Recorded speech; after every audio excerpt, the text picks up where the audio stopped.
Hello everybody, this is Kemper 1911. This is my first product review that I've posted on YouTube. And I'm going to start out with my very first airsoft gas blowback pistol purchase. This is the Stark Arms G19.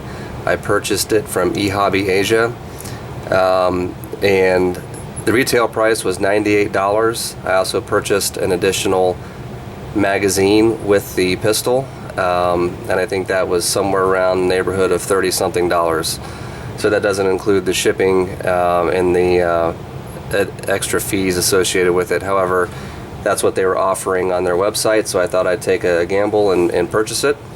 A lot of people had been making comments or concerns about the trademarks being removed on some of the other manufacturer guns, but this one came with the trademarks intact. So I had already opened up the box and took off some of the bubble wrap and the plastic that it came with, so I'm just recreating some of it here to show you the packaging that it came in.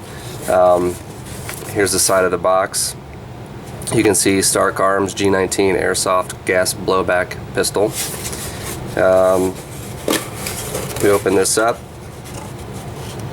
It comes with a little flyer for ehobbyasia.com and a manual that is very concise but well written. In other words, it doesn't have any of the Chinese English nomenclature in it. It's very straightforward, and it also has a parts diagram on the back so that you can order replacements and understand how everything functions. So, now this is how the pistol came. They actually packaged this spare magazine inside the box when they shipped it to me. So this is, first of all, what it looks like coming out. It has the full Glock trademark at the bottom. And I believe this is a 20, it says a 20 round magazine on the packaging. However, I beg to differ. I believe it's identical to the one that came with the pistol, and I think that's a 24 round magazine, 23 or 24 rounds to be exact. So here's the pistol. It came with the orange tipped plastic barrel sleeve installed. However, I took that off and immediately installed the metal barrel sleeve without the orange tip. But this is the orange tip, and I suspect this is recommended for gaming if you do skirmishes outside of your own home. I don't know what the airsoft field rules are. I've never played the sport up to this point, so I would suggest that whatever rules that your state and local authorities request you follow, including your gaming clubs, that you take due diligence and make sure that most likely you have to play with an orange tip. Again, I'm not sure, but I don't want to see anyone get in trouble. And play safe, obviously. So anyway, this is the sleeve, and here is the pistol itself. You can see that it has the full trademarks on the slide, also on the hand grip, also on the magazine floor plate, and then you have a faux serial number here, and the metal barrel has the Glock logo and a smaller Glock logo on the slide on the right side. And then also on the frame you can see the Made in Austria, Glock Incorporated, Smyrna, Georgia. This did come with a Made in Taiwan sticker placed over it, as well as I would call black electrical tape that was placed over all of the logos on the pistol. So once I took that off, obviously you can see that it's in the order I expected to receive it. So here's the magazine. Again, spare magazine. Now you can see on this one here, I did not get around to removing the tape. So you will see this tape or something similar to that on the pistol most likely, should you order one, if they're still producing them in the manner with the full trademarks. So the function, just like the full real steel version, slide pulls back. Oh, sorry about that. Lock it into place. You can see down in the top.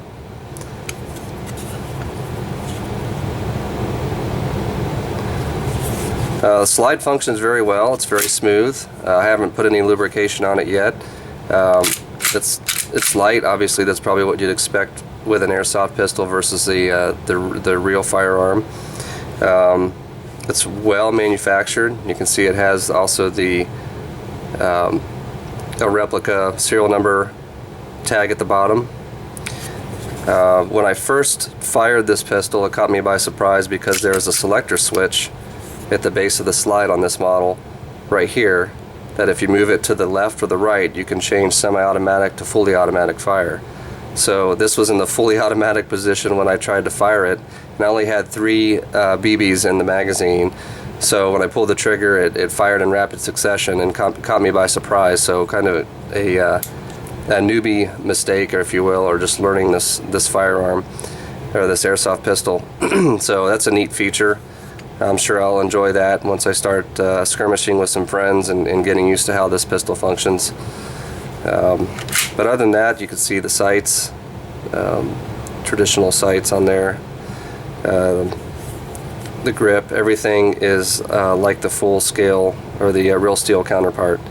So I've been impressed with it so far, and I primarily purchased this model so that I could practice my draw from the holster in a safer manner in my home instead of using my real firearm.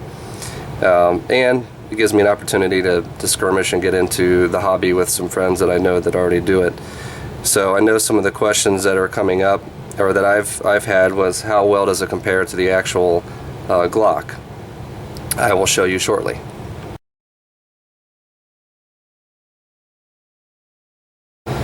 Okay, here's a brief look at the internals of the Stark G19. And to field strip this unit, unlike the full-size Glock or the real steel Glock, you do not need to pull the trigger before taking it down. All you need to do is pull the slide back just a little bit, and then depress the takedown lever, slide it forward, and here you go.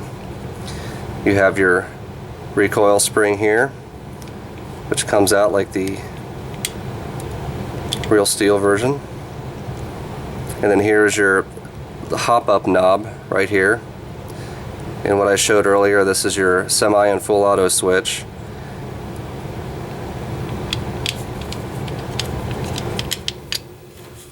And then to take this down, drop the barrel out as such. Have your slide there. And then your inner barrel and your metal outer sleeve.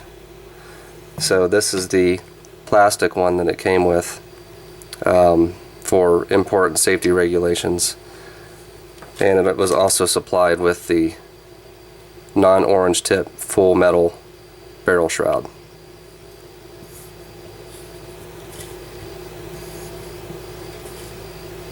So there you go. Okay, so up here is the gas blowback replica, the G19, and this is an actual Glock Generation 3. I actually purchased this pistol in 1998, one of my first semi-automatic handguns that I had bought, so it came with the tactical Tupperware, if you will. So this is the G22. This weapon has been checked and cleared, just for all of you wondering. I'll also do that here just to show you.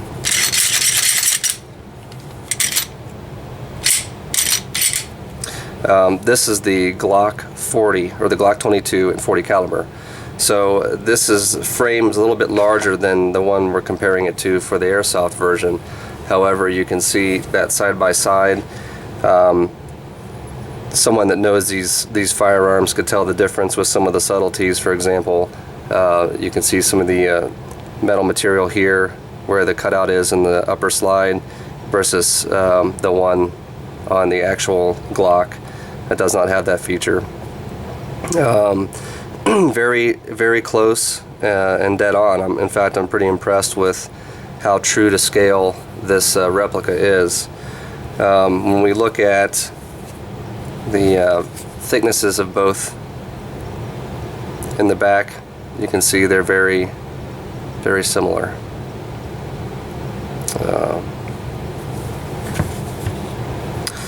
So yeah, I also had a thought of seeing if an actual magazine would even fit in the airsoft version and vice versa.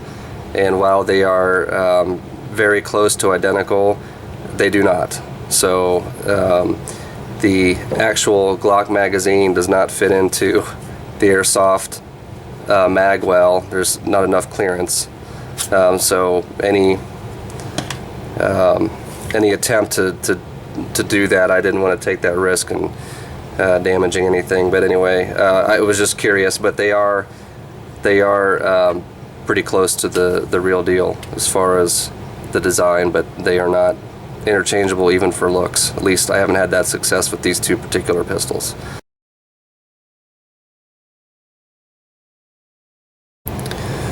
Okay, I went through this and thought I'd disassemble both the real steel Glock and the Stark Arms gas blowback pistol to give viewers a little bit more inside look to the actual pistol and the replica. So you can see there's a lot of similarities here, even though they're totally different functions. The barrel designs are similar in shape. Recoil springs are obviously different, but the slides are very similar, almost identical. And obviously the internals are going to be a little bit different, but the design concept is the same. And then here we have the frame of both.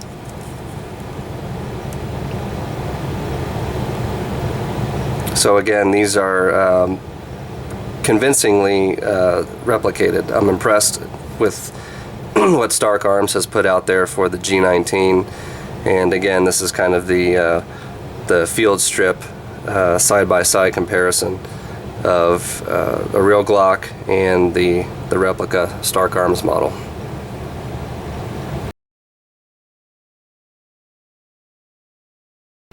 I will say, having seen being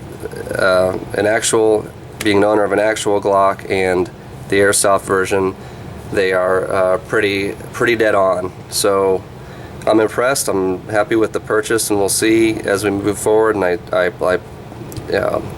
practice with this one a little bit, see how well it works, if there's any durability issues or whatnot. But there was a particular review I saw a gentleman do on this Stark Arms gas blowback pistol on YouTube, and I'll put a link up to his video on mine so you can see it. He goes into much more in-depth review of this pistol, and kind of swayed me into purchasing this one based on the information he provided. So I wanted to put this up for anyone that had any questions about a side-by-side comparison, and I know there's a lot more questions that you can pose. Send me a comment and we'll get back to it, and I appreciate any constructive criticism on doing reviews and things that I can add in the future. Again, this is my first. I appreciate you giving me some time to do that, and look forward to doing some more of these on other items. Thank you very much.